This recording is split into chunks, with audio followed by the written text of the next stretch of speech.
pour sa présence. Amen. Amen. Alors, ce matin, pour l'enregistrement, bienvenue à tous, ceux qui peut-être écoutent l'enregistrement. Les deux parties du culte sont séparées sur les enregistrements. Bienvenue à ce culte de l'Église Centre-Vie Abondante et de la chapelle l'Apocatière pour ce mardi 3 avril 2022. Je vais vous inviter à tourner avec moi dans vos Bibles dans Apocalypse au chapitre 1.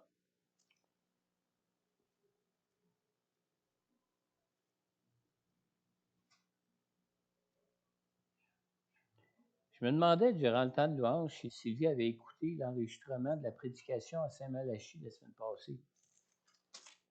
Parce que c'est la même prédication ou à peu près la même prédication que j'ai apportée à Saint-Malachie, puis je trouvais que les chants allaient tellement bien avec. Je dis, pour moi, elle a écouté celle de la semaine passée. Alors, Apocalypse au chapitre 1, on va lire à partir du verset 12 jusqu'au verset 20 ce matin. Peut-être que vous avez hâte qu'on tombe avec les lettres qui sont adressées comme telles aux églises, mais on va y arriver, ça ne tardera pas. On lit ici à partir du verset 12. Apocalypse chapitre 1.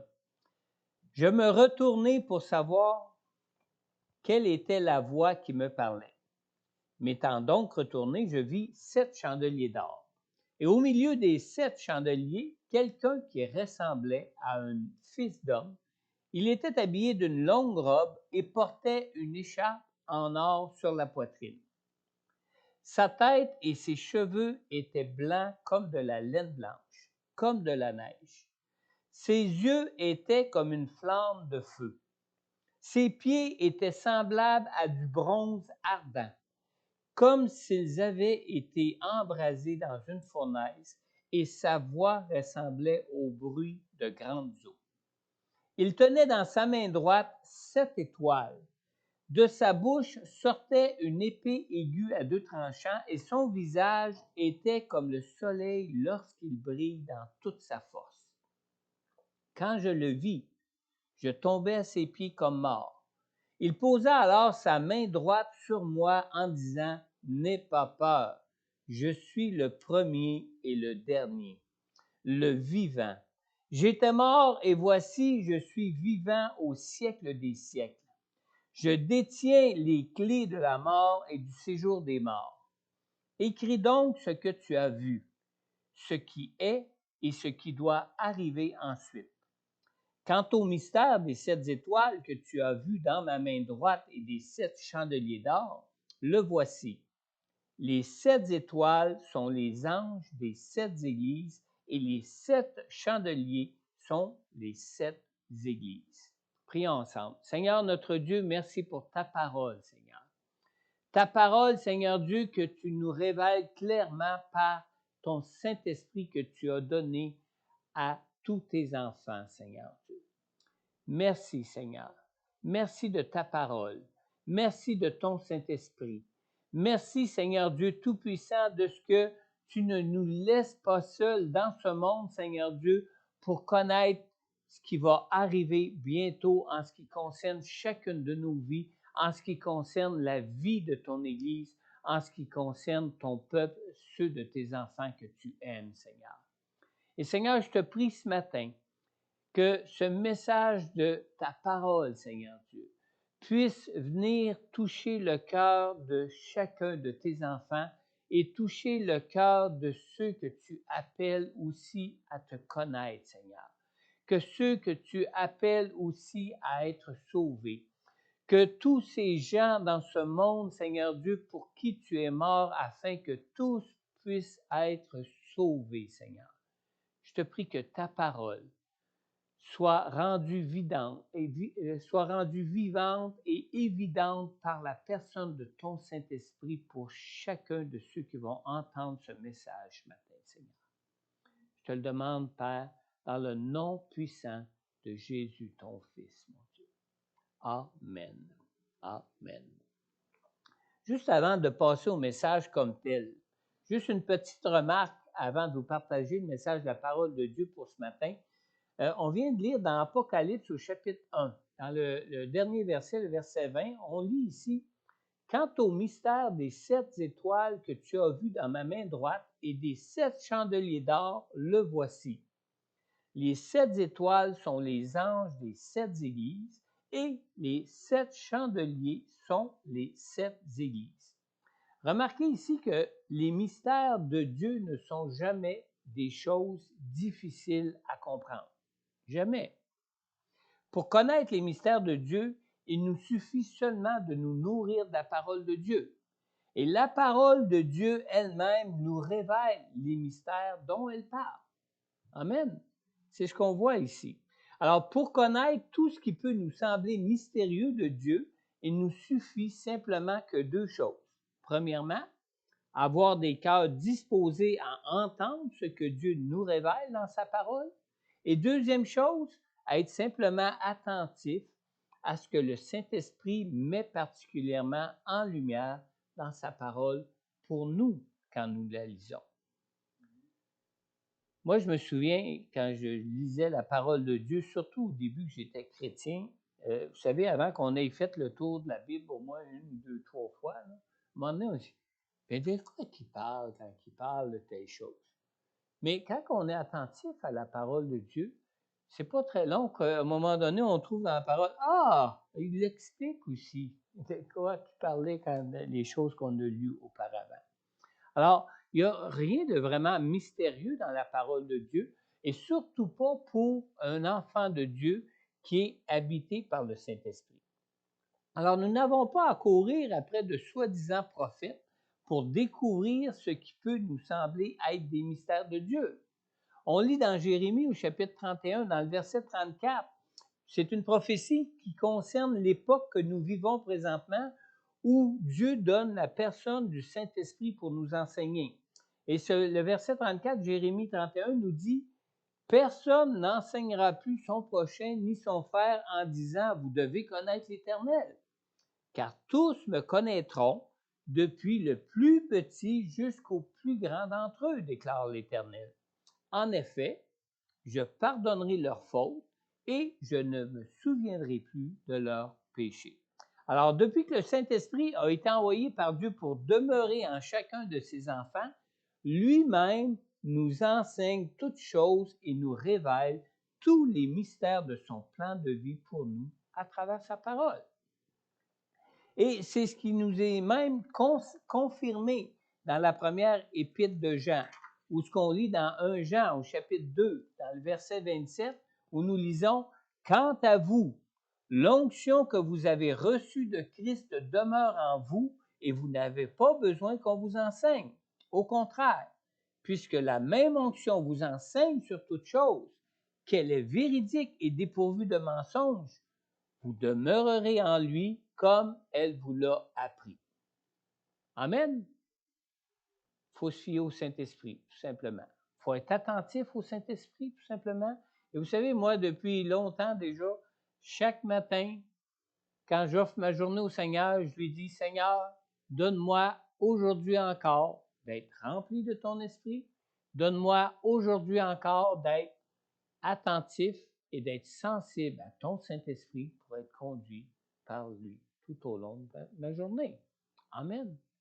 Et vous savez, ce que je reçois de la parole de Dieu à chaque jour me suit tout le long de la journée. Parce que cet esprit demeure en moi tout au long de cette journée. Amen. Maintenant, allons au message pour nous ce matin. On vient de lire dans le verset 13 de l'Apocalypse 1, on vient de lire que Jean a vu au milieu des 7 chandeliers quelqu'un qui ressemblait à un fils d'homme. Il était habillé d'une longue robe et portait une écharpe en or sur la poitrine. Alors, l'apôtre Jean a eu ici une vision du Seigneur Jésus-Christ, une vision de Jésus qui se trouve dans sa gloire céleste. Et cette vision de la personne de Jésus ressuscité et glorifié vient vraiment faire un contraste, un gros contraste avec celle qu'on trouve concernant la statue du livre de Daniel.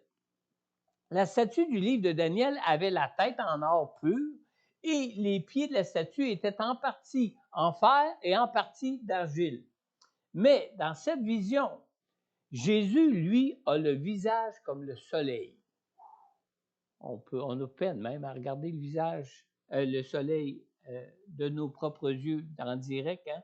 même qu'on nous conseille de ne pas le faire, ça pourrait être dangereux pour nos yeux. Mais imaginez dans cette vision, Jésus, lui, a le visage comme le soleil lorsqu'il brille dans toute sa force. Et ses pieds sont non pas comme du fer et de l'argile, mais comme de l'airain en fusion dans une fournaise ardente. Je ne sais pas si vous avez déjà vu des images ou vous avez déjà vu de vos propres yeux du métal en ébullition dans des fonderies. Ben, Jésus, lui, a les pieds comme de l'airain en fusion dans une fournaise ardente. Alors, c'est vraiment un contraste entre les deux visions.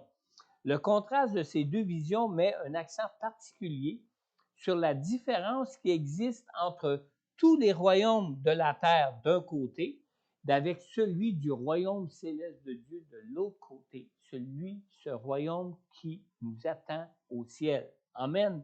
Ce royaume que Dieu va venir lui-même, quand il va venir ici sur terre, va venir faire régner sur terre le royaume céleste de Dieu, implanter sur terre le royaume céleste de Dieu. Alors, la vision de Jean nous est donnée ici pour nous encourager à persévérer dans notre foi en Jésus et surtout de façon à ce qu'on puisse nous préparer, de nous encourager à nous préparer au retour de Jésus qui bientôt instaurera le royaume de Dieu sur terre. Alors, quand nous lisons cette vision que le Seigneur a demandé à Jean de mettre par écrit, nous devons nous rappeler que le diable avait tenté Jésus de façon à le détourner de l'appel glorieux que Dieu lui réservait dans ses plans d'avenir pour la restauration de ce monde. On se souvient dans Luc au chapitre 4, dans les versets 5 à 7, où ce que ça nous est dit, le diable l'amena plus haut sur une haute montagne et lui montra en un instant tous les royaumes de la terre. Puis il lui dit, je te donnerai toute cette puissance et la gloire de ces royaumes, car elle m'a été donnée et je la donne à qui je veux. Si donc tu te prosternes devant moi, elle sera toute à toi. Mais on sait que Jésus, maintenant, dans sa gloire céleste, est plus beau que tout ce que les royaumes de la terre ne pourront jamais être. Amen. Il est dans une gloire céleste qui est encore beaucoup plus glorieuse que toute la gloire de ces royaumes avec laquelle Satan avait essayé de tenter Jésus pour le détourner du plan de restauration que Dieu voulait pour cette terre. Gloire à Dieu que Jésus ait persévéré dans son appel. Gloire à Dieu que Jésus ait persévéré dans cette foi pour marcher avec le Père, pour vaincre l'ennemi de nos âmes, l'ennemi de ce monde. On lit dans Jean au chapitre 3 et au verset 2, « Bien-aimés, nous sommes maintenant enfants de Dieu, et ce que nous serons un jour n'a pas encore été révélé. » On marche par la foi, n'est-ce pas? Mais nous savons que lorsque Christ apparaîtra, nous serons semblables à lui parce que nous le verrons tel qu'il est. Alors, cette gloire de Jésus qui nous est révélée dans la vision de Jean est la même gloire que Jésus réserve à tous ceux qui se préparent pour son avènement. Dans Jean au chapitre 17 au verset 22, Jésus a prié le Père en disant « Je leur ai donné la gloire que tu m'as donnée, afin qu'ils soient un comme nous sommes un. » Moi, je n'ai pas vu personne rentrer ce matin avec des pieds en airain qui étaient ardents comme dans une fournaise ardente. Mais c'est déjà chose faite. Par la foi, nous savons que nous connaîtrons cette même gloire que Jésus connaît présentement depuis qu'il est ressuscité dans ce corps dans lequel c'était un corps comme le nôtre, dans ce corps qui était comme le nôtre, qui est maintenant ressuscité dans une nouvelle gloire céleste. Amen. Bonne raison de persévérer, hein? Jésus viendra bientôt chercher son Église, mais personne d'autre que son Église. Jésus viendra bientôt chercher son Église, mais seulement ceux qui se seront préparés à sa venue. seulement ceux de cette Église qui lui appartiennent, et ceux de son Église avec qui nous partagerons aussi cette même gloire. Amen. Alors, dans cette vision de Jean, les 7 chandeliers représentent l'Église avec Jésus qui est au centre même de son Église. Au verset 13, on a lu que Jean a vu au milieu des 7 chandeliers quelqu'un qui ressemblait à un fils d'homme et qui était habillé d'une longue robe et portait une écharpe en or sur la poitrine. Alors, comme on voit ici Jésus au milieu des 7 chandeliers, Jésus doit donc aussi se trouver au milieu de son Église. Il n'y a aucune communion spirituelle possible avec le Seigneur Jésus, si Jésus ne se trouve pas au centre de son Église. S'il n'est pas au centre même de nos vies, parce que nous sommes tous l'Église du Seigneur Jésus-Christ. Lorsque Jésus n'est plus au centre, vous savez ce qui arrive? Les églises éclatent. Lorsque Jésus ne se trouve plus au centre de son Église, les églises se divisent. Mais lorsque Jésus demeure au centre, l'Église forme une corde à 3 fils, une corde qui ne se rompt pas facilement. Amen. Dans Éphésiens au chapitre 4, on lit au verset 16, « C'est de lui que le corps tout entier, bien coordonné et solidement uni grâce aux articulations dont il est muni, tire sa croissance en fonction de l'activité qui convient à chacune de ses parties et s'édifie lui-même dans l'amour. » Alors vous savez, lors de la première venue de Jésus sur terre, l'apôtre Jean était de ceux qui étaient comptés parmi les plus proches des disciples de Jésus. Amen. Mais lorsque cette vision du Seigneur Jésus dans sa gloire divine, lorsque Jean a reçu cette vision du Seigneur Jésus dans sa gloire divine, l'apôtre Jean est tombé comme mort à ses pieds. On en voit des fois, des gens entrés dans l'église qui tombaient comme morts au pied de l'autel. Il n'y a rien d'étonnant ici que ça nous est rapporté dans le livre de l'Apocalypse. Il est tout à fait normal qu'en présence de Jésus, qui lui-même est Dieu, qu'on se retrouve comme mort. Dans Exode, au chapitre 33, au verset 20, Dieu avait dit à Moïse, « Tu ne pourras pas voir mon visage, car l'homme ne peut me voir et vivre. » Amen. Alors, nous savons tous que Dieu parlait avec Moïse comme on parle à un ami. Mais il ne pouvait pas voir son visage vraiment face à face, comme Jean, quand il a eu cette vision de Jésus dans sa gloire céleste, dans sa gloire divine dans les cieux. Alors, même si nous avons nous-mêmes en Jésus cette relation personnelle, cette relation d'intimité avec Dieu, nous demeurons tout de même encore tous des pécheurs. Nous ne sommes pas encore dans un nouveau corps glorifié. Alors, c'est normal que Jean soit tombé comme mort dans cette vision. Mais même si nous pouvons encore pécher, en Jésus, nous avons l'assurance d'être purifiés par lui lorsqu'il apparaîtra.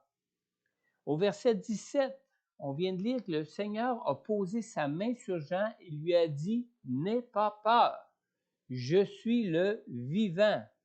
Jésus est maintenant appelé le vivant depuis qu'il est ressuscité dans sa gloire au ciel. Et s'il est le vivant, c'est qu'il est celui qui communique la vie. Il n'est plus un homme sujet à la mort comme nous, comme au temps où il a marché ici-bas sur terre après son incarnation. Jésus est maintenant un homme ressuscité et glorifié. Il est maintenant un homme qui communique la vie, parce qu'il est non seulement un homme glorifié, mais il demeure aussi lui-même Dieu et il communique la vie. Dans 1 Jean, au chapitre 2, au verset 28, on lit « Et maintenant, petits enfants, demeurez en lui. Ainsi, nous aurons de l'assurance lorsqu'il apparaîtra. Nous n'aurons pas la honte d'être loin de lui lors de son retour. » Amen. On n'a pas à avoir peur lorsque Jésus viendra nous prendre. On n'a pas à avoir peur de lui. Pourquoi? Parce que c'est lui-même qui est notre Sauveur, c'est lui-même qui est Dieu, c'est lui-même qui est glorifié dans les cieux et c'est lui-même qui va nous communiquer la vie pour la transformation que nous aurons besoin pour être transformés comme lui-même a été transformé dans sa gloire céleste. Amen. Ainsi, si nous nous efforçons de demeurer en lui, nous pouvons être assurés que le jour de son retour sera un jour heureux pour nous et non un jour de jugement et de condamnation.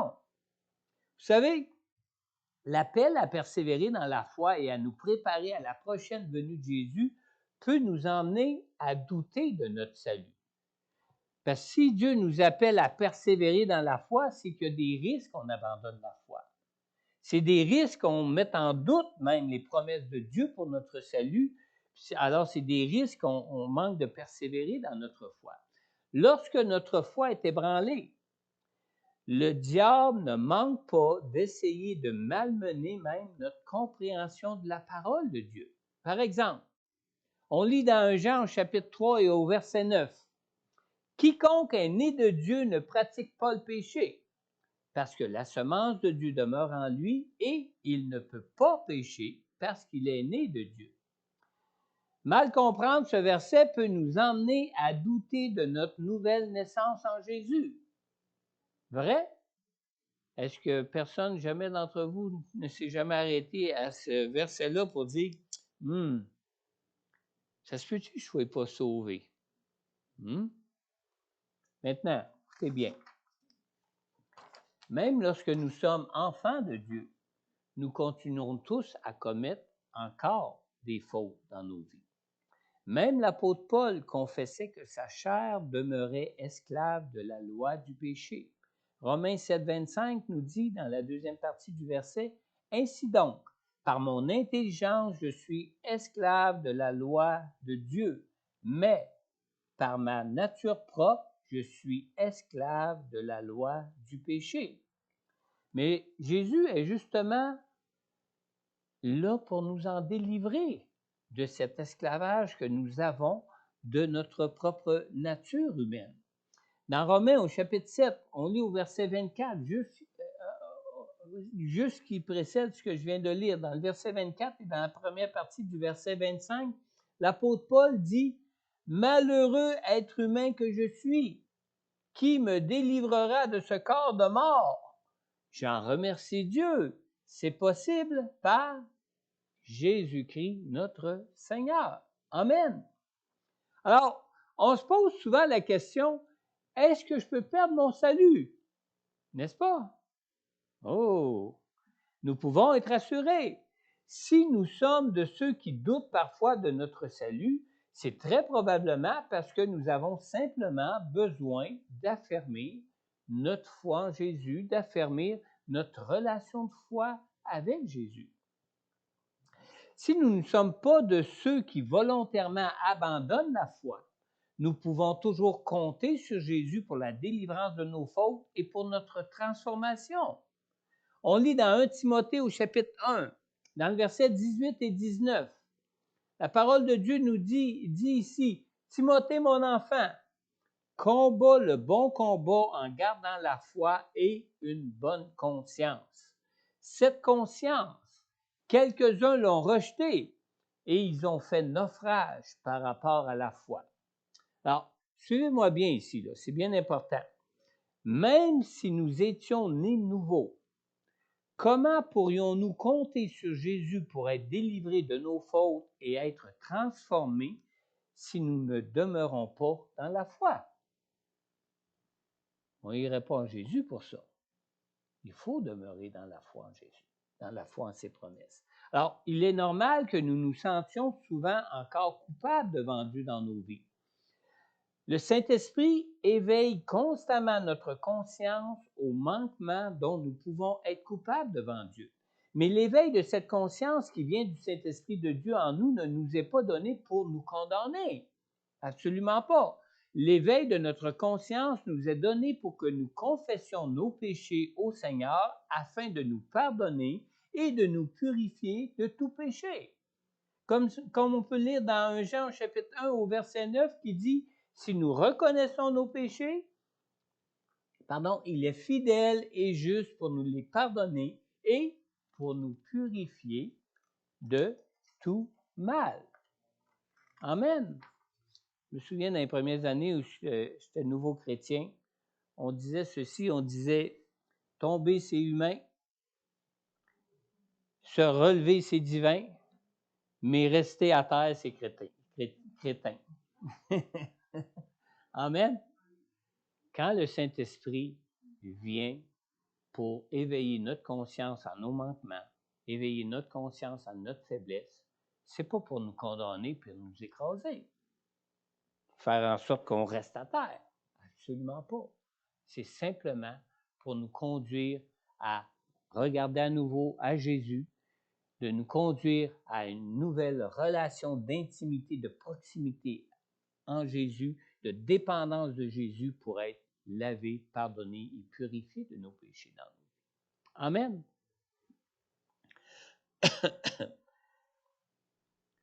Tu sais, je t'ai rendu avec tout ça, là? Ah, yes. Lorsque nous devenons une nouvelle créature en Jésus, nous recevons la semence de vie de Dieu en nous. Amen. C'est une semence de vie de Dieu que nous recevons en nous. Et cette semence qui est plantée en nous a la puissance de sauver nos âmes de notre nature de pécheur dans laquelle nous pouvons vivre présentement, dans laquelle nous vivons présentement. Alors, si nous recevons cette semence dans une bonne terre et que nous demeurons attachés à Jésus qui lui, se trouve être comme notre tuteur, cette semence-là ne manque jamais de porter son fruit. La condition est de demeurer dans la foi en lui. Évidemment, ce n'est pas nous qui avons cette capacité de nous sauver de nos fautes, mais c'est la parole de Dieu qui a été plantée en nous qui a ce pouvoir. On lit dans Jacques au chapitre 1 et au verset 21, « C'est pourquoi rejetez toute souillure et tout débordement dû à la méchanceté et accueillez avec douceur la parole qui a été plantée en vous et qui peut sauver votre âme. » Alors, si nous recevons cette semence dans une bonne terre et que nous demeurons attachés à Jésus qui est notre tuteur, cette semence ne manquera pas de porter son fruit. Alors, la question à se poser n'est pas « Est-ce que je peux perdre mon salut? » mais plutôt « Est-ce que je demeure toujours dans la foi en Jésus pour mon salut? » Amen. Voulez-vous que je répète? Est-ce que je peux perdre mon salut? Non, ce n'est pas la bonne question. La bonne question est plutôt, est-ce que je demeure toujours dans la foi en Jésus pour mon salut? Alors, quand les doutes vous viennent, rappelez-vous, est-ce que je demeure toujours dans la foi en Jésus? C'est lui, la parole de Dieu, qui communique la vie et qui a cette puissance pour me garder et pour sauver mon âme. Amen. Cette même semence de vie, on la retrouve représentée dans le jardin d'Éden avec l'arbre de vie. Vous pourrez lire chez vous si vous voulez. La référence, c'est Genèse au chapitre 3, les versets 1 à 24. Mais nous ne prendrons pas le temps ce matin là, de lire tout ce passage. Mais je tiens quand même à vous souligner ici que quand Dieu a placé Adam et Ève dans le jardin d'Éden, il ne les a pas placés avec l'arbre de la connaissance du bien et du mal comme sous une épée de Damoclès prête à tomber sur eux dès qu'ils pécheraient. Non, absolument pas. Mais le problème est plutôt qu'Adam et Ève ont préféré choisir l'arbre de la connaissance du bien et du mal plutôt que de choisir l'arbre de vie. Et ce n'est qu'après avoir d'eux-mêmes choisi l'arbre de la connaissance du bien et du mal que Dieu les a chassés hors du jardin. Et ce n'est que suite à leur choix de rejeter les promesses de Dieu pour eux que Dieu a mis des chérubins à l'entrée du jardin pour agiter l'épée flamboyante pour empêcher l'accès à l'arbre de vie. Amen. Dans Genèse au chapitre 3, on lit au verset 1, nous lisons « Le serpent était le plus rusé de tous les animaux sauvages que l'Éternel avait fait. Il dit à la femme, « Dieu a-t-il vraiment dit, vous ne mangerez aucun des fruits des arbres du jardin? » Alors nous voyons ici l'importance de demeurer en Jésus, en les promesses de Dieu, de chasser tout doute qui peut arriver dans notre esprit, dans nos cœurs, pour être gardés des tentations de l'ennemi de nos âmes qui ne cesse jamais d'essayer de semer le doute dans nos cœurs. Amen. Maintenant, tout comme un arbre qui apporte la vie, la parole de Dieu qui est semée, la parole que Dieu a semée dans nos cœurs nous apporte la vie de Dieu. Dans Apocalypse, on a lu au verset 17 et 18, Jésus nous dit ce qu'il a dit même à Jean. N'aie pas peur, je suis le vivant. J'étais mort et voici, je suis vivant au siècle des siècles. Je détiens les clés de la mort et du séjour des morts. Amen. Alors vous savez, en goûtant à Jésus-Christ, nous avons goûté à cet arbre de vie de Dieu. Mais pour affronter les tempêtes, pour affronter les difficultés de la vie, pour affronter ces moments de doute que nous pouvons rencontrer dans nos vies, il faut que cet arbre grandisse jusqu'à ce qu'il n'y ait plus rien qui puisse le déraciner. Comme quand on plante notre jardin au printemps. Hein? Au début, on peut planter déjà un plant de tomates, puis au début, il est fragile. Hein? On en prend soin, on fait attention, on l'arrose, etc., jusqu'à temps qu'il soit bien enraciné. Puis même des fois, quand il semble être bien enraciné, il peut arriver des choses qui vont l'ébranler au point qu'il peut en mourir ou être déraciné encore. C'est la même chose pour notre foi. Quand cette parole de Dieu-là est semée en nous, il faut vraiment persévérer de façon à ce qu'on grandisse dans cette foi jusqu'à temps que notre foi soit bien enracinée en Jésus pour faire face aux tempêtes et aux difficultés qu'on peut rencontrer dans nos vies. Et ce n'est pas parce qu'on rencontre des tempêtes et des difficultés dans nos vies que le Seigneur est plus avec nous. Si notre foi est bien enracinée en Jésus, nous allons pouvoir compter même sur Jésus dans ces moments de tempête et dans ces moments de difficulté. On lit dans 1 Pierre au chapitre 2, dans les versets 1 à 3, la parole de Dieu nous dit « Débarrassez-vous donc de toute méchanceté et toute ruse, de l'hypocrisie, l'envie, toute médisance, et comme des enfants nouveau-nés, désirez le lait pur de la parole. Ainsi, grâce à lui, vous grandirez pour le salut, si du moins vous avez goûté que le Seigneur est bon. » Alors, si vous êtes sûr d'être déjà né de nouveau, demeurez en Jésus. Confiez-vous en lui. Désirez ardemment le lait pur de la parole de Dieu et vous allez grandir dans votre salut au point de vous affermir pour pouvoir être capable d'affronter n'importe quelle tempête de votre vie. Vivre au milieu de ce monde, vous savez, ça implique de garder la foi dans les promesses de Dieu pour nos vies. La vie d'un enfant de Dieu n'est pas comme si nous pouvions nous relâcher, comme si nous pouvions nous laisser aller, comme s'il n'y avait plus de danger, ni de combat pour nos vies. Non, c'est faux. Satan est toujours là et Satan lui persévère à essayer de nous faire tomber.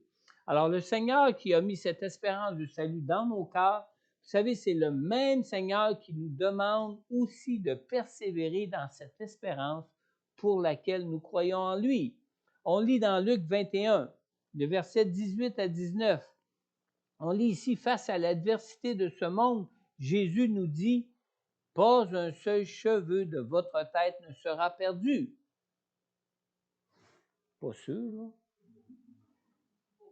« Par votre persévérance, vous sauverez votre âme. » Amen. Par votre persévérance, vous sauverez votre âme.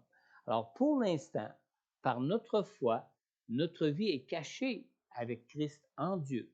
Mais bientôt, cette espérance pour nos vies s'accomplira. Colossiens 3,4 nous dit « Quand Christ, notre vie, apparaîtra, alors vous apparaîtrez aussi avec lui dans la gloire. » Amen. Moi, les retrouver, mes cheveux, si j'en ai déjà perdu. Amen.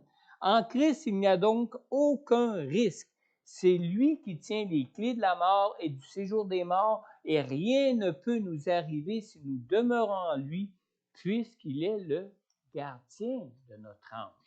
Il faut vraiment lui laisser notre vie entre ses mains. Et s'il nous arrive encore de douter parfois, ben c'est simplement que nous avons encore besoin de continuer de grandir dans notre amour pour Dieu. 1 Jean, au chapitre 4, on lit dans le verset 17 et 18, « C'est en cela que l'amour est parfait en nous, de sorte que nous aurons de l'assurance le jour du jugement, parce que nous sommes dans ce monde tel que lui, il est. Il n'y a pas de peur dans l'amour. Au contraire, l'amour parfait chasse la peur, car la peur implique une punition. Celui qui éprouve de la peur n'est pas parfait dans l'amour. » Alors, plus nous aimerons le Seigneur, plus nous goûterons à son amour pour nous, plus nous goûterons à son amour pour nous, plus nous aurons de l'assurance au jour de son avènement. Amen. L'objectif de ce message de ce matin est que nous prenions vraiment conscience de l'importance de désirer le retour du Seigneur Jésus dans ce monde. Dans Apocalypse 22, vers la fin de l'Apocalypse, on lit au verset 17, « L'Esprit et l'Épouse disent, viens. Que celui qui entend dise, viens. Que celui qui a soif vienne. Que celui qui veut de l'eau de la vie la prenne gratuitement. » Alors ce matin, est-ce que nous désirons le retour du Seigneur au point de dire « viens » comme le dit l'Esprit qui est dans l'Église? Amen. Au verset 19, on a lu, le Seigneur Jésus a dit à l'apôtre Jean, « Écris donc ce que tu as vu, ce qui est et ce qui doit arriver ensuite. » Alors Dieu, quand il dit d'écrire ce qu'il a vu, ce qui est et ce qui va arriver, c'est que Dieu a un plan.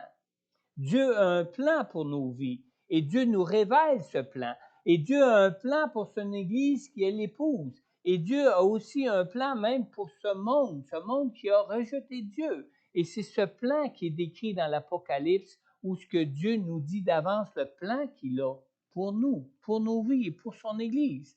Maintenant, est-ce que nous sommes prêts à marcher selon ce plan pour persévérer dans la foi en Jésus pour nos vies? Nous qui connaissons le Seigneur, nous qui avons goûté à la vie de Dieu en Jésus, sommes-nous prêts maintenant à entrer dans ses plans? Alors ce matin, il nous faut prendre conscience de deux choses. Premièrement, en Jésus, en tant qu'enfant de Dieu, je suis protégé par le Seigneur. Amen.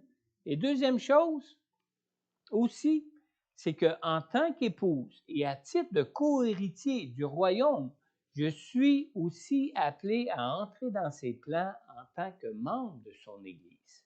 On lit dans 2 Timothée au chapitre 4, dans le verset 7 à 8.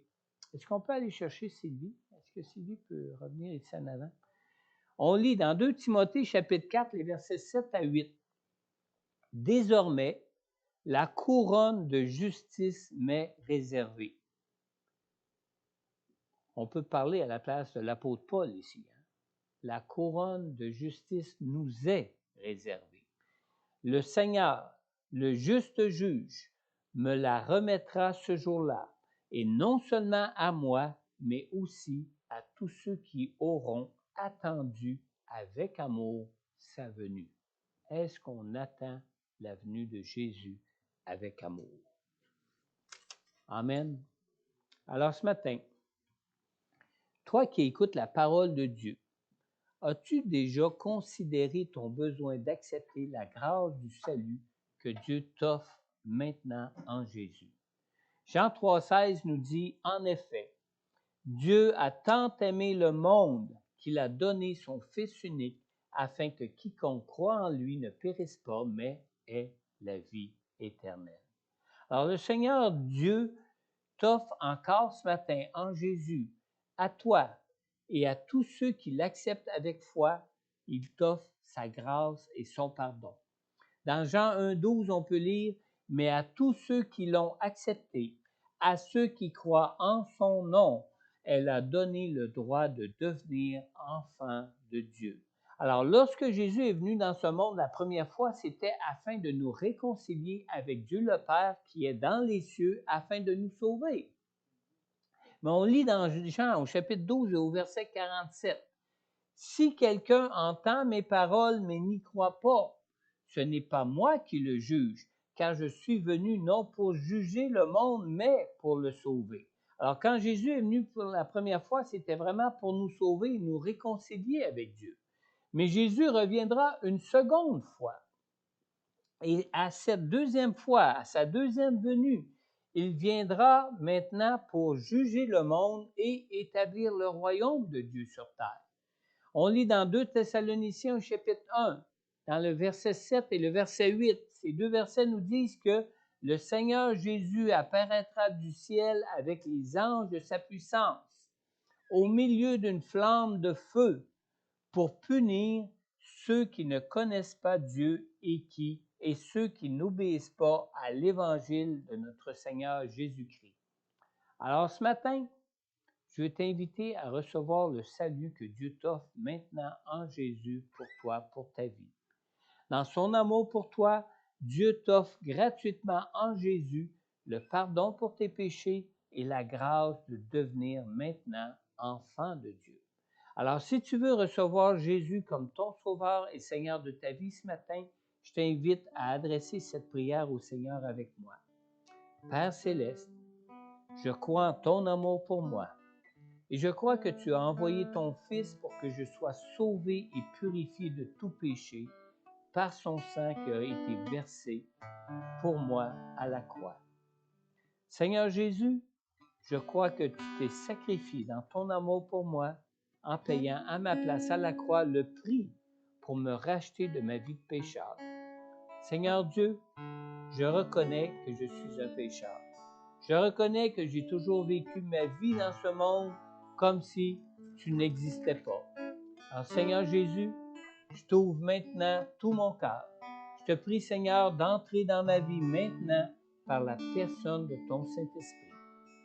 Jésus, viens maintenant établir ton royaume dans mon cœur.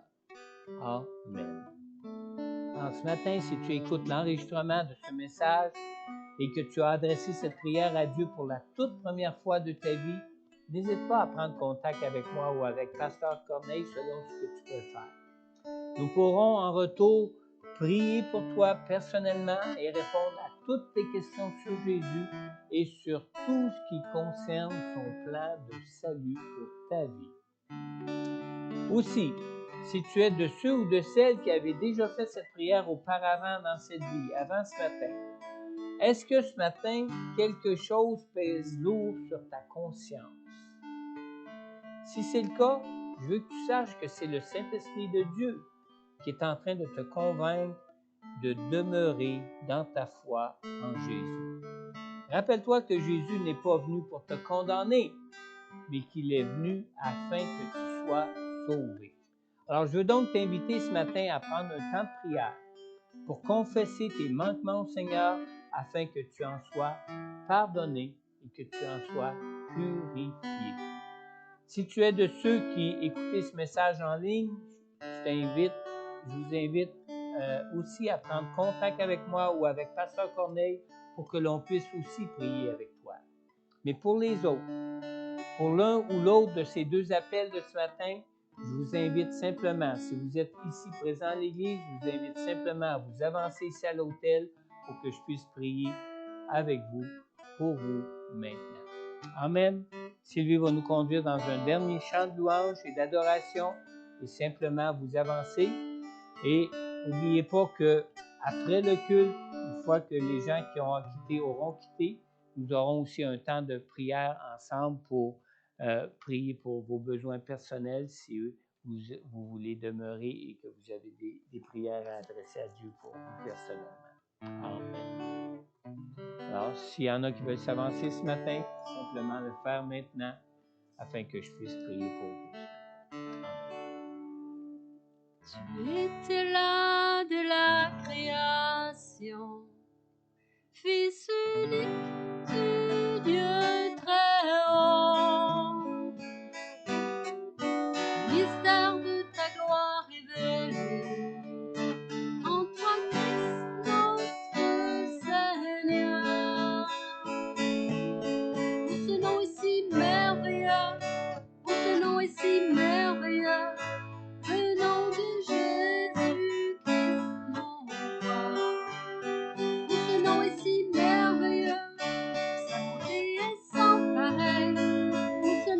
si merveilleux le nom de Jésus.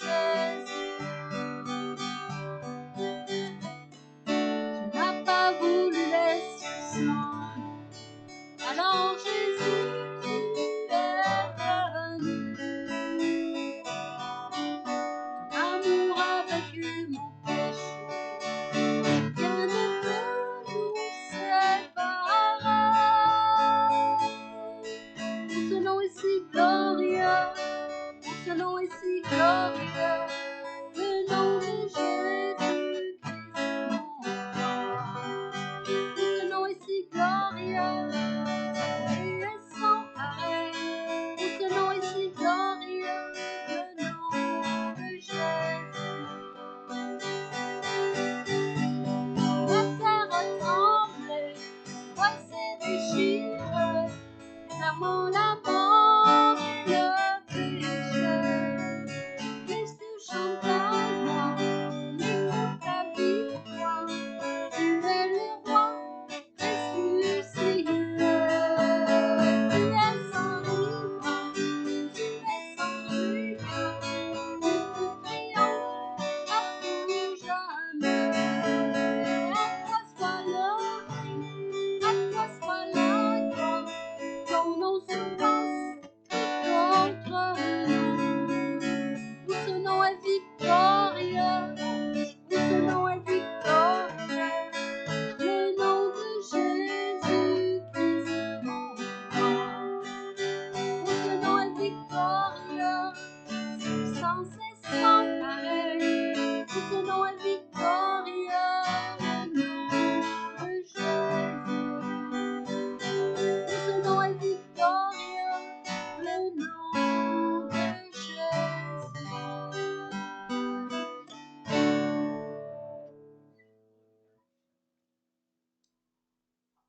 Amen. Alléluia.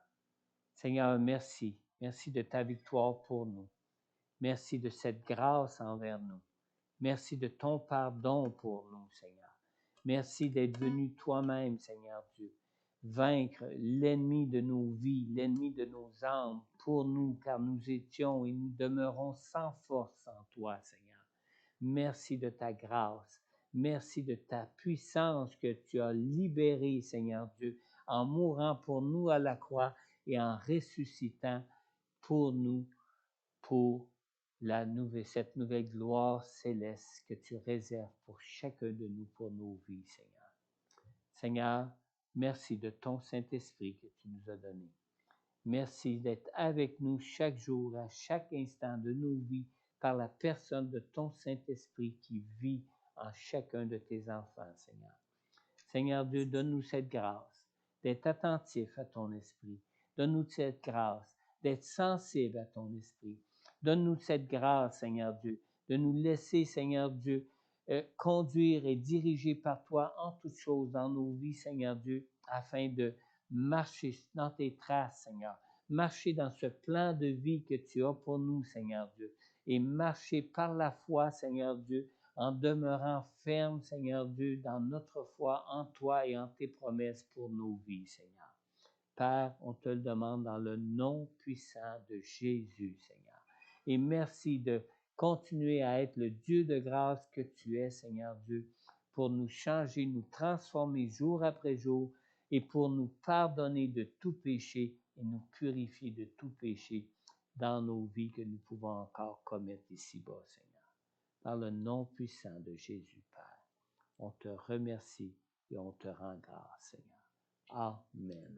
Amen. Bon dimanche, Dieu vous bénisse. N'oubliez pas, il n'y a pas de rencontre avec Pasteur Corneille demain soir. C'est remis à lundi prochain, le 11, dès 19h30. 19h30. Amen. Sinon, on vous dit à dimanche prochain. Oui, vas-y, il est encore temps. Oui, on est encore là.